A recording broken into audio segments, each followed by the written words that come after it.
이 아이들이 성현이 아이들이에요. 제가 쫓겨날 때 이미 뱃속에 있었어요. 당신이 지금 뭐라고 했어? 3년 동안 혼자 키웠습니다. 이제 아이들이 아버지 얼굴이라도 알았으면 해서요. 납골당 복도에 정적이 내려앉았다. 58살 오태준의 손에서 국화한 다발이 천천히 바닥으로 떨어졌다. 그의 아내 윤정임은 입을 막은 채 벽을 짚었다. 두 사람의 눈앞에는 검은 코트를 단정히 여민 32살의 한수진이 새 아이의 손을 꼭 잡고 서 있었다. 아이들은 하나같이 세상을 떠난 아들 오성현의 눈매를 그대로 닮아 있었다. 대체 어떻게 이런 일이 벌어진 걸까요? 이 가족에게는 아무도 모르는 깊고 긴 사연이 있었습니다. 사연 시작 전 구독과 좋아요 부탁드립니다. 지금 어느 곳에서 듣고 계신지 댓글로 알려주세요. 그곳에 큰 복이 함께하길 진심으로 바라겠습니다. 이제 감동적인 이야기를 시작해 볼게요. 때는 2025년 초가을이었다. 서울 강북구 수유동 북한산 자락 아래 자리한 소담한 납골당. 단풍이 막 물들기 시작한 늦더위 끝자락, 오태준 회장 부부는 매년 이날만큼은 어김없이 이곳을 찾았다. 아들 오성현이 세상을 떠난 지 꼭 3년이 되는 날이었다. 운전기사 없이 직접 차를 몰고 온 것은 오태준이 아들 기일에만 하는 일이었다. 조수석에서 윤정임이 창밖을 바라보다 조용히 말했다. 올해는 국화 2다발 샀어요. 하나는 아들 것, 하나는 그냥 거기 두고 올 거예요. 오태준은 아무 말도 하지 않았다. 그 말의 뜻을 알고 있었다. 어디에 있는지도 모르는 며느리를 위해 해마다 꽃 한 다발을 더 사는 아내를 오태준은 말리지 않았다. 그런데 아들의 유골함 앞에 이미 누군가 다녀간 흔적이 있었다. 납골당 직원에게 물었지만 이른 아침에 방문객이 있었다는 것 외에는 아무것도 알 수 없었다. 오태준은 유골함 앞에 서서 한동안 국화 세 송이를 바라봤다. 누가 왔다 갔을까? 이름도 남기지 않고 다녀간 사람. 왠지 모르게 가슴이 두근거렸다. 오태준은 서울 강북 일대의 대형 부동산 개발법인 삼진건설을 운영하는 회장이었다. 나이 58배 수백억대 자산을 일군 자수성가형 인물이었다. 어린 시절 넉넉하지 않은 집안에서 자랐지만 스스로 공부하고 일하며 지금의 자리까지 올라왔다. 그래서인지 집안의 대를 잇고 가문을 이어가는 일에 유독 집착하는 면이 있었다. 아들 오성현은 서울 유명사립대 경영학과를 졸업하고 아버지 회사에서 경영 수업을 받는 중이었다. 30대 초반의 재능과 성실함을 두루 갖춘 아들이었다. 오태준은 그 아들이 자신보다 더 큰 사람이 될 거라 믿어 의심치 않았다. 며느리 한수진을 들인 것도 처음에는 기쁜 일이었다. 그러나 결혼 2년이 지나도록 아이 소식이 없자 부부의 태도는 달라지기 시작했다. 집안 어른들의 눈초리가 며느리에게 쏠리기 시작했고 그 시선은 날이 갈수록 서늘해졌다. 집안의 대를 이어야 할 것 아니냐. 2년이나 지났는데 아직도 아이가 없다는 게 도대체 말이 되느냐. 오태준이 처음으로 며느리를 불러 면박을 준 건 결혼 2년째 되던 봄, 아직 벚꽃이 지지 않은 5월의 저녁이었다. 윤정임도 그날 가만히 있지 않았다. 성현이가 얼마나 훌륭한 아이인지 알잖아요. 그에 걸맞은 사람이라면 벌써 임신을 했겠죠. 한수진은 그 말을 아무 표정 없이 들었다. 실은 그때 이미 임신 초기였다. 기쁨과 두려움이 뒤섞인 채로 적당한 타이밍을 기다리고 있었다. 하지만 제 말을 꺼내기도 전에 오태준이 하얀 봉투를 테이블 위에 밀어놓았다. 그만 나가주게. 성현이한테는 내가 이야기하겠네. 2천만 원이 든 봉투였다. 한수진은 봉투를 그 자리에 두고 천천히 일어섰다. 뒤돌아보지 않았다. 임신 사실을 말하지 않은 것은 자존심 때문이 아니었다. 아이를 핑계로 그 집에 묶이고 싶지 않았다. 그 아이를 그 차가운 시선 속에서 키우고 싶지 않았다.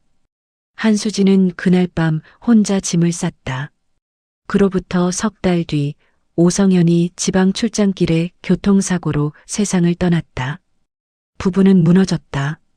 장례 내내 며느리의 얼굴은 보이지 않았다. 그들이 먼저 연락을 끊은 사람에게 연락을 기대하는 것 자체가 모순이었다. 3년이 흘렀다. 납골당 계단을 오르던 오태주는 유골함 앞에서 걸음을 멈췄다. 국화 새송이가 이미 놓여 있었다. 그리고 그 옆에 작은 반지 3개가 가지런히 놓여 있었다. 반지 안쪽에 아주 작은 글씨로 이름이 새겨져 있었다. 준서, 준아, 준호. 들어보지 못한 이름 3개였다. 그때 뒤에서 발소리가 들렸다. 처음엔 다른 방문객인가 싶었다. 그런데 발소리가 멈추지 않고 이쪽으로 가까워졌다. 오태준이 천천히 고개를 돌렸다. 그리고 그 순간 시간이 멈추는 것 같았다. 돌아선 한수진의 얼굴은 3년 전보다 훨씬 수척해 있었다. 광대뼈가 도드라지고 눈 아래에는 짙은 그늘이 패여 있었다. 그러나 눈빛만큼은 조금도 흔들리지 않았다. 새 아이는 아빠 사진이 붙어 있는 유골함 앞에 차례로 무릎을 꿇었다. 아빠, 준서 왔어요. 엄마가 아빠 좋아하던 길 따라왔어요. 아빠, 준아도 왔어요. 엄마가 아빠 좋아하는 귤 가져왔어요. 저는 준호예요. 친구들이 제 얼굴이 아빠랑 똑같대요. 윤정임의 무릎이 꺾였다. 오태주는 주먹을 쥔 채 온몸이 굳어버렸다. 아들의 눈매, 아들의 콧날, 아들의 귓바퀴. 3배로 불어난 아들이 거기 있었다. 한수진은 아이들의 인사가 끝나자 조용히 자리를 뜨려 했다. 오태준이 먼저 입을 열었다. 수진아. 며느리라고 부르는 목소리가 3년 만이었다. 한수진은 걸음을 멈췄지만 뒤돌아보지 않았다. 저희는 이제 갈게요. 오늘은 아이들이 아버지한테 인사드리러 온 거예요. 다른 건 없어요. 그 말을 끝으로 새 아이의 손을 잡고 납골당 계단을 내려갔다. 부부는 한동안 그 자리에서 말을 잃었다. 윤정임이 먼저 주저앉았다. 쫓아낸 며느리의 뱃속에 아들의 아이가 셋이나 있었다. 그것을 모른 채 내쫓았다. 그 며느리가 3년을 혼자 버텼다. 그리고 오늘 아이들의 손을 잡고 이 자리에 왔다. 시아버지와 시어머니를 위해서가 아니라 아이들을 위해서. 그 마음이 더 무거웠다. 한수진이 쫓겨난 건 2022년 봄이었다. 떠나는 날 오성현에게는 문자 하나를 남겼다. 아이 있어요. 건강하게 나을게요. 걱정하지 마세요. 오성현에게서 답장이 왔다. 미안해. 나중에 내가 꼭 데리러 갈게. 그 나중은 오지 않았다. 한수진은 그 문자를 지우지 않았다. 아직도 핸드폰 깊은 곳에 저장되어 있었다. 그날 밤 그녀가 향한 곳은 서울 은평구 불광동의 오래된 연립주택이었다.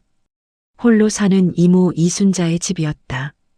이모는 조카의 부른 배를 보고도 아무 말 없이 방 하나를 내주었다. 그 침묵이 어떤 위로보다 깊었다. 새쌍둥이가 태어난 건 그해 11월이었다. 이모의 손을 잡고 버틴 진통 22시간 끝에 새 아이가 세상에 나왔다.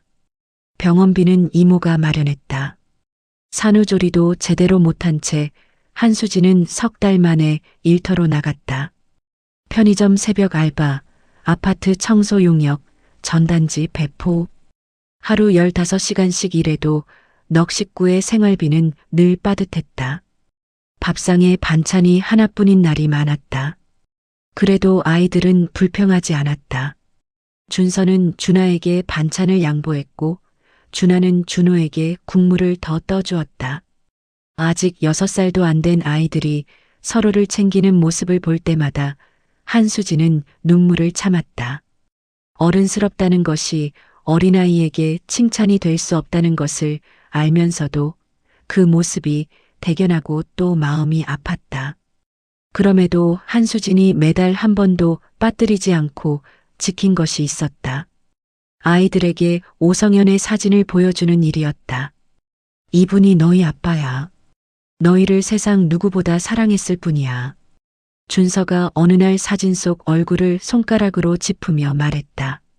엄마 아빠 웃고 있어요. 그랬다. 오성현은 사진 속에서 늘 웃고 있었다. 한수진은 그 웃음 때문에 사진을 오래 들여다볼 수가 없었다. 3년이 지나 아이들이 5살이 되던 해 추석 저녁이었다. 준하가 조용히 물었다. 엄마, 우리는 왜 할아버지 할머니가 없어요? 친구들은 다 있는데 우리만 없어요. 그날 밤 이모와 오랫동안 이야기를 나눴다. 수진아, 아이들한테는 그 어른들이 필요해. 내 상처가 아무리 커도 아이들 입장에서 한 번쯤은 생각해 봐야 하지 않겠니? 이모의 말이 며칠 동안 가슴에 걸렸다. 그 말을 들은 날 밤 한수진은 아이들이 잠든 후에 이모 방문을 두드렸다. 이모, 나 어떡하지? 처음으로 먼저 꺼낸 말이었다. 이순자는 아무 말 없이 조카의 등을 두드렸다. 내 아이들이 내 판단을 믿을 거야. 엄마가 어떤 결정을 내리든 아이들은 따라가. 그 말이 한수진에게 마지막 용기가 되었다. 결국 한수진은 결심했다. 아이들이 아버지를 처음으로 만나는 날을 만들어주기 위해서 그것이 그녀가 줄 수 있는 가장 큰 선물이었다. 납골당에서 돌아온 오태주는 서재에 혼자 앉아 있었다. 불도 켜지 않은 어두운 방이었다. 윤정임이 들어와 말했다. 여보, 수진이한테 연락을 해봐야 하지 않겠어요? 우리가 잘못한 건 잘못한 거잖아요. 그제야 오태준이 낮은 목소리로 말했다. 내가 직접 가겠다. 오태준은 이순자를 통해 며느리의 연락처를 겨우 구했다. 며칠 후 직접 불광동을 찾아갔다. 수십 년간 회사를 이끌며 어떤 협상 자리에서도 먼저 고개를 숙인 적 없는 사람이었다. 그런데 지금 이 계단 앞에서 그는 한없이 작아지는 것을 느꼈다. 초인종을 누르자 한수진이 문을 열었다. 무슨 일로 오셨어요? 들어가도 되겠니? 아이들 자는 시간이에요. 오태주는 문 앞에 서서 말했다. 내가 잘못했다. 그때 내가 말할 기회도 주지 않고 내쫓았어. 그게 얼마나 큰 잘못이었는지 이제는 안다. 한수진은 대답하지 않았다. 오태준이 한 걸음 물러서며 다시 말했다. 아이들을 볼 수 있겠느냐? 손자들한테 할아버지가 되고 싶다. 한수진이 천천히 대답했다. 아이들이 원한다면요. 하지만 저한테 어떤 기대도 하지 마세요. 그렇게 조심스러운 만남이 시작되었다. 처음엔 한 달에 한 번 가까운 공원에서 2시간. 오태주는 처음 만남에서 아무것도 사오지 않았다. 빈손으로 왔다. 선물로 마음을 살 수 없다는 것을 알고 있었다. 그냥 앉아서 아이들 이름을 불렀다. 준서야, 준아야, 준호야. 3번씩 불렀다. 아이들이 조금씩 다가왔다. 한수진은 아이들을 보내고 멀찍이 벤치에 앉아 있었다. 어느 날 준아가 달리다가 넘어졌다. 오태준이 달려가 무릎을 꿇고 아이의 무릎을 들여다봤다. 그 모습을 보면서 한수진은 비로소 생각했다. 저 사람도 변했구나. 그리고 나도 변해야 하는지 모른다고. 그러던 어느 날 저녁 준호가 갑자기 고열로 쓰러졌다. 급성 폐렴이었다. 즉시 입원이 필요하다는 의사의 말에 한수진은 머릿속이 하얘졌다. 입원비 120만 원이 당장 필요했다. 어린이집 비용도 이미 2달째 밀린 상태였다. 병원 복도 구석에 쪼그려 앉아 핸드폰으로 대출 신청을 넣었다. 연거푸 거절이 떴다. 손이 떨렸다. 숨이 막혔다. 500만 원이면 됩니다. 제발 아이 먼저 치료해 주세요. 안타깝지만 보호자님, 병원 규정상 선입금 없이는 치료를 시작할 수 없습니다. 그럼 아이는 어떻게 됩니까? 바로 그때 복도 저편에서 윤정임이 뛰어왔다. 이모에게 연락을 받고 택시를 잡아타고 달려온 것이었다. 숨도 채 고르지 않고 말했다. 수진아, 내가 할게. 제발 아이만 살려줘. 한수진은 그 자리에서 오랫동안 아무 말도 하지 못했다. 3년 전 차갑게 등을 돌리던 그 사람과 같은 사람이라는 것이 믿기지 않았다. 준호는 닷새 만에 회복했다. 퇴원하는 날 아침, 준호가 윤정임의 손을 꼭 잡았다. 할머니, 나 이제 안 아파요. 그 옆에서 한수진은 처음으로 시어머니를 외면하지 않았다. 준호가 퇴원한 날 저녁, 오태준은 혼자 납골당을 찾았다. 아무도 없는 시간이었다. 유골함 앞에 조용히 무릎을 꿇고 앉아 말했다. 성현아, 손자들 봤다. 건강하게 자라고 있더라. 다 내 덕분이야. 바람 한 점 없는 납골당 아니었는데 어디선가 시원한 기운이 스쳐갔다. 오태준은 그것을 아들의 대답이라고 생각하기로 했다.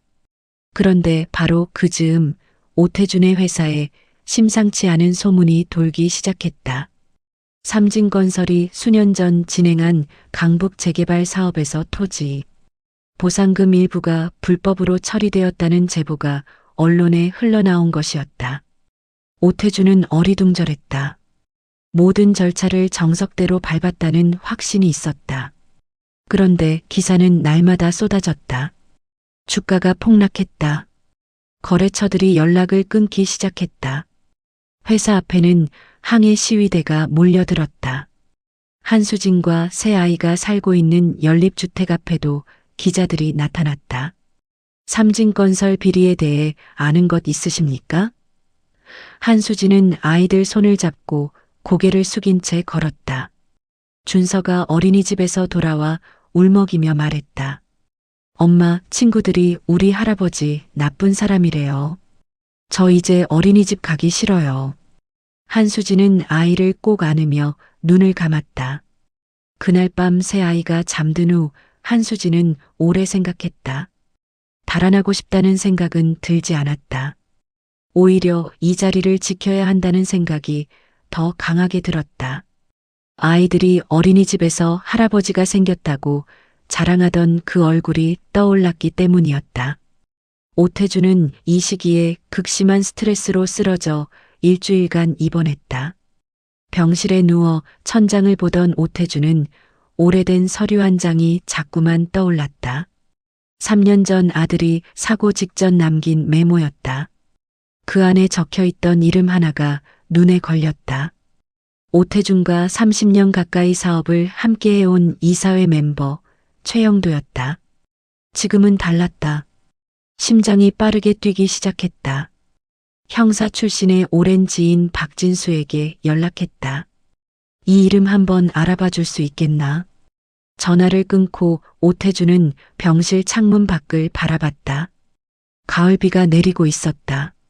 아들이 메모를 남긴 것은 사고 이틀 전이었다. 지방 출장을 앞두고 회사로 돌아오기 직전 아들은 오태준에게 전화를 했었다. 그때 오태준은 회의 중이라며 나중에 다시 걸라고 했다. 나중에. 그 나중은 오지 않았다. 아들이 그 전화에서 하려던 말이 바로 이것이었을지도 모른다는 생각이 드는 순간 온몸에 소름이 돋았다. 열흘이 지났다. 박진수가 두꺼운 봉투를 들고 병실을 찾아왔다. 회장님, 이거 보시고 마음 단단히 잡으셔야 합니다. 봉투 안에는 문서 뭉치와 녹취 파일이 들어 있었다. 3년 전 오성현이 사망한 그 국도. 사고 당일 현장에는 또 다른 차량이 있었고 그 차량의 블랙박스 영상이 삭제된 경로가 고스란히 기록되어 있었다. 그리고 그 삭제를 지시한 사람의 이름이 문서 맨 아래에 적혀 있었다. 최영도였다. 오태준의 손이 떨렸다. 이게 사실인가? 예. 성현 씨 사고는 단순 교통사고가 아니었습니다. 성현 씨가 회사 내부 비리를 외부에 알리려 했다는 것을 최영도 이사가 사전에 알고 사고를 꾸민 정황이 있습니다. 언론에 흘러나온 삼진건설 비리 제보도 최영도 쪽에서 만들어낸 겁니다. 모든 책임을 회장님께 뒤집어 씌우려 한 거예요. 방안이 고요해졌다. 아들은 사고로 죽은 것이 아니었다. 아들은 회사의 진짜 비리를 알고 있었고 그 때문에 목숨을 잃은 것이었다. 그 비리는 곁에서 수십 년을 함께한 사람이 은밀히 쌓아온 것이었다. 오태준은 천장을 향해 눈을 감았다. 성현아, 아버지가 몰랐다. 너 혼자서 얼마나 무거웠을까? 오태준의 눈에서 처음으로 눈물이 흘렀다. 오태준이 낮고 단호한 목소리로 말했다. 검찰에 넘겨. 박진수가 자리를 뜨고 나서 오태준은 병실 창문을 열었다. 찬 가을 바람이 들어왔다. 아들이 마지막 출장을 떠난 것도 이런 계절이었다. 오태준은 그날 아들을 배웅하지 않았다. 바쁘다는 핑계였다. 마지막 배웅을 하지 못했다는 것이 3년 동안 그를 괴롭혔다. 이제 그 이유까지 알게 되었다. 창을 닫았다. 며칠 후 최영도가 체포되었다는 소식이 들어왔다. 오태준은 기쁘지 않았다. 아들을 잃은 자리는 여전했다. 하지만 적어도 아들이 왜 죽었는지는 알게 되었다. 아들은 비겁하지 않았다. 알면서도 침묵하지 않았다. 그것이 아들의 마지막 선택이었다. 오태준은 비로소 아들이 자랑스러웠다. 최영도는 구속되었다. 검찰 수사 결과가 발표되자 언론은 하루 만에 논조를 바꿨다. 삼진건설 회장 무혐의 확정, 3년 전 사고의 진실 밝혀지다. 한수진은 그 소식을 이모의 집에서 뉴스로 들었다. 준서가 옆에서 물었다. 엄마, 이제 할아버지 나쁜 사람 아닌 거 맞죠? 한수진이 고개를 끄덕이자 준서가 말했다. 그럼 이제 어린이집에서 친구들한테 자랑해도 돼요? 한수진은 그 말에 한참 동안 아무 말도 하지 못했다. 그저 아이의 머리를 쓰다듬었다. 그날 저녁 이모가 조용히 옆에 앉았다. 이제는 내가 먼저 손 내밀어도 되지 않겠니? 한수진은 아무 말도 하지 않았다.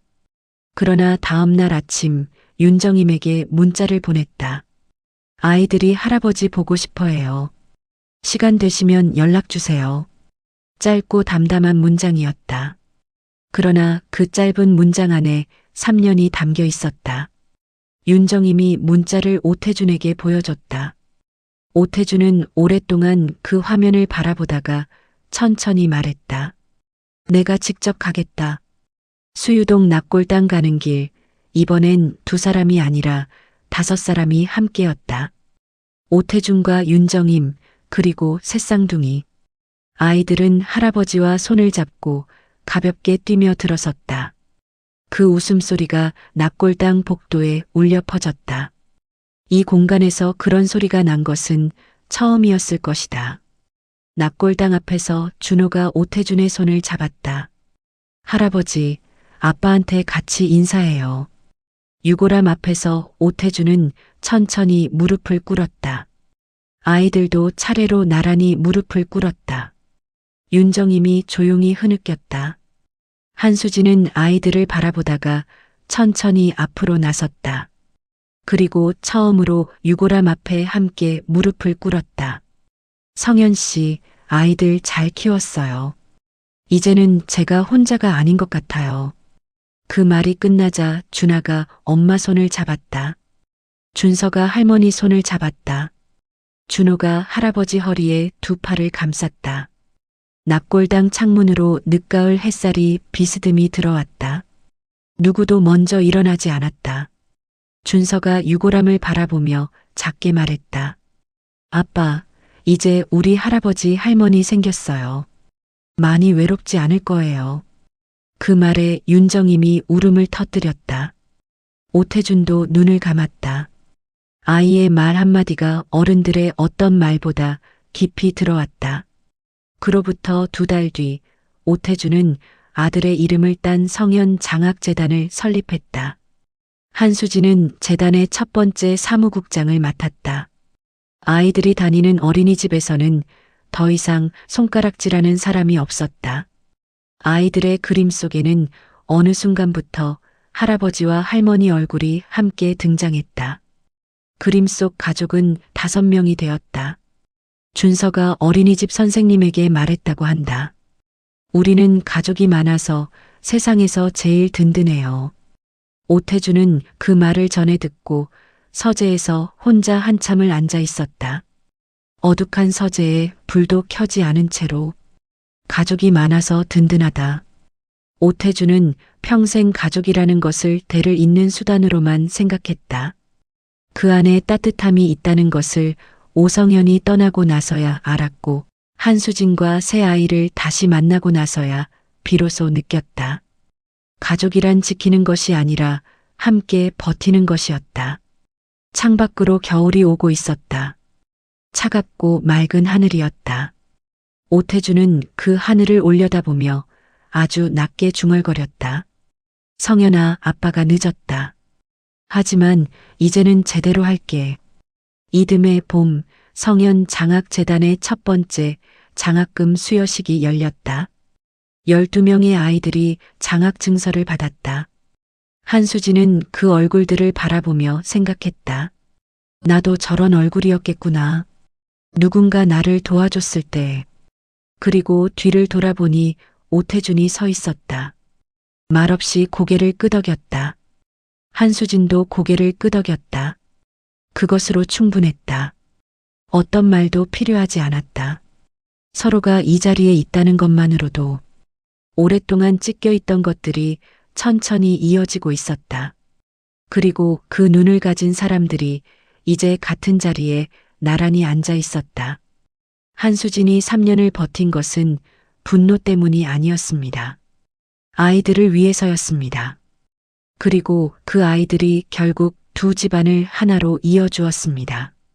가장 작은 손들이 가장 깊은 상처를 치유했습니다. 윤정임은 그 겨울을 가장 바쁘게 보냈다. 매주 불광동을 찾아가 아이들과 시간을 보냈다. 준서는 할머니에게 학교 숙제를 보여줬고 준하는 그림을 그려 선물했다. 준호는 할머니 손을 잡고 동네 시장을 누볐다. 윤정임은 그 시간들을 사진으로 남겨두었다. 언젠가 아이들이 다 크면 이 사진들을 보여주고 싶었다. 처음부터 함께였다면 더 좋았겠지만 지금부터라도 함께할 수 있어서 다행이라고. 공감이 되셨다면 구독과 좋아요 꼭 눌러주세요. 댓글로 지금 어디서 듣고 계신지 남겨주시면 그곳에 따뜻한 행운이 가득하길 진심으로 바라겠습니다. 사람과 사람 사이의 상처는 깊지만 그 상처를 넘어서는 것도 결국 사람입니다. 늦은 사과도 사과입니다. 늦은 용서도 용서입니다. 그 늦음을 탓하기보다 지금 이 자리에 함께 있다는 것에 감사하는 것, 그것이 진짜 가족의 시작이 아닐까요? 오늘도 여러분 곁에 따뜻한 사람이 있기를 진심으로 바랍니다. 더 좋은 이야기로 다시 찾아오겠습니다. 감사합니다.